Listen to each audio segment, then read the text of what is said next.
Hi there, I'm Jill Finley. I'm going to teach you today the skills that you need to do Applique the Jillily Way, which is a prepared edge where your raw edges are turned to the back and you have no raw edges on your quilt.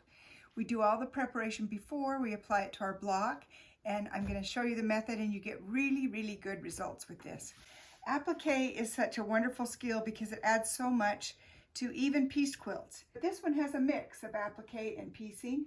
And you can see how much interest that adds from the graphic lines of the piecing, which are straight and angular, to add the softness of a curved line is so nice for applique. All right, so let's talk about the supplies we're going to be using.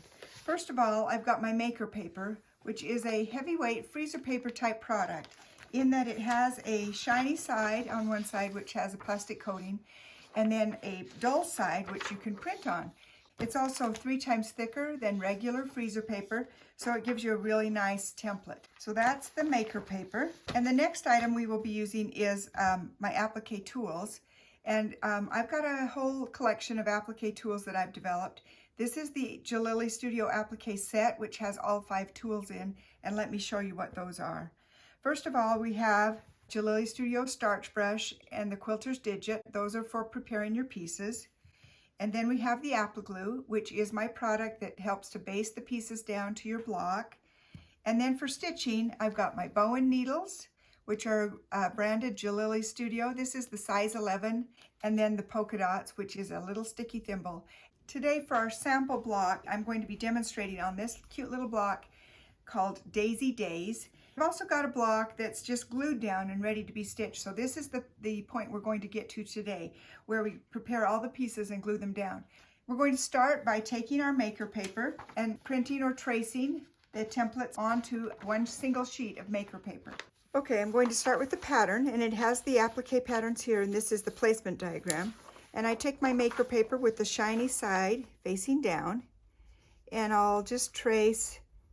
You could print these, but these are way far apart and I didn't want to waste that much maker paper. So I'm going to trace. You can see that there's a dotted line there, and that means that this edge of the piece will go underneath another piece. It's going to be placed underneath, so you don't need seam allowance. You need to know that. Then I'm going to label these A, B, and C. The next thing I do is I layer 2 layers of maker paper, both shiny side facing down, and then I'll use a hot iron to fuse those pages right together. It'll stick to your ironing board, and that's okay. And then I'm just fusing that together, and now my 2 sheets are stuck together wherever I've ironed. I'm going to use paper scissors for cutting out my shapes. When you're cutting, you want to use a nice smooth stroke with your scissors rather than snip, snip, snip, snip. You can see I've got a nice smooth edge all the way around. And I'm going to place my template on the wrong side of the fabric. Now I'm going to press it until it sticks.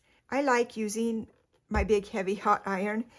Cut out around this little leaf, leaving myself about a 1/4 inch of seam allowance beyond the pattern. Now it doesn't have to be perfect because those edges will all be hidden. I'm going to take a little bit spray starch. I'm just going to pour it in there. But if you have spray starch in a can, you can just spray it into a container so that you've got a little bit of liquid. Then you use your starch brush to grab that starch. Paint just a little bit of starch on this seam allowance of my prepared piece. And now I'm going to take my quilter's digit, and I use this so that I don't get burned. I want my iron in my dominant hand. Quilter's digit right in the palm of my hand like that. Grab it and turn it over, and then instead of using my finger, I'm using the digit. So I'm just going to take my iron and push the edge of the fabric up over the top of the template. Then I can use my digit to grab the fabric if I need to. I don't want to take my iron over onto this other side because I don't want to dry that starch yet. I want the starch to hold the crease in this first side I've done. Now I'm going to turn it around and start pushing this side over. And as I move around, I can kind of pull my fabric tight against the template and push that up over the top. Raw edge is tucked to the wrong side, and you can see it looks kind of ratty on this side, but on this side, it's perfect. Wherever there's a sharp point, you will have a little flag of extra fabric that sticks out. This one has one too. See that flag? Don't cut that off. You're going to be tempted to cut it off, but then you'll have a lot of frayed edges. So don't snip it off. I'll tell you how to deal with it in a minute. Now I'm going to remove my template, and I'll just pull that template out. I can use that again, and now my shape is all prepared, and the edges stay crisply turned under. We're ready to glue our pieces down. I'm going to start with this little bit of bias tape that we made, and on this I'm just going to put little drops of glue. You don't need very much. And then same thing here, little drops of glue about every 1/2 inch to inch. Little drops of glue every 1/2 inch or so.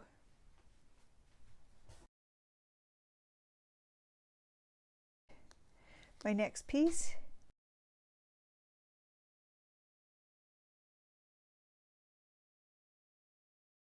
Okay, and then this is our little flower top, flower center.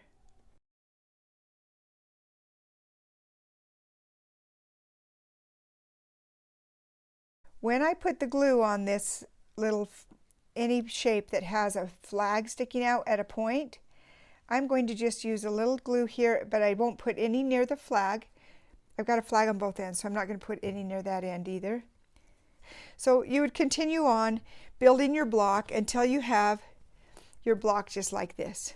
You can see I've got a few flags here, and I've got some tucked under, and these flags are going to be pretty easy for me to just grab and tuck underneath as I'm stitching. This side will be already stitched, so I'll just grab that and tuck under. The nice thing about this Jillily method is that now this block is portable, and I don't have to have my placement diagram with me again, because I'm not adding one piece at a time like you would in traditional applique, and that way it's become completely portable. All I need is my needle and thread.